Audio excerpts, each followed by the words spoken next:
Malkowitz from CraftToteBags.com, and today I'm going to show you how to make a monogram tote bag without turning on your sewing machine. For a glittered monogram bag, you will need a type out of your initials, a blank tote canvas bag, glitter glue, glitter, and self-adhesive. You can also use freezer paper or a stencil.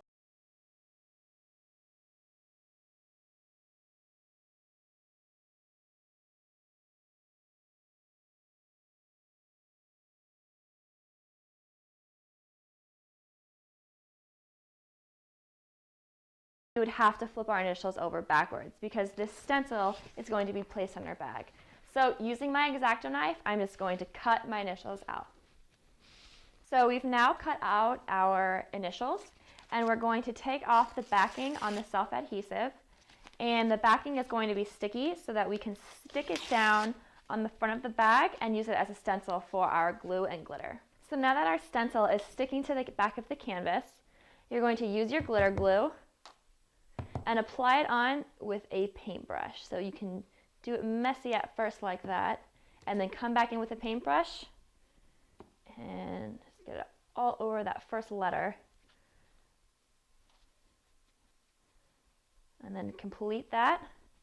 And then we're going to come in with our glitter and sprinkle it all over.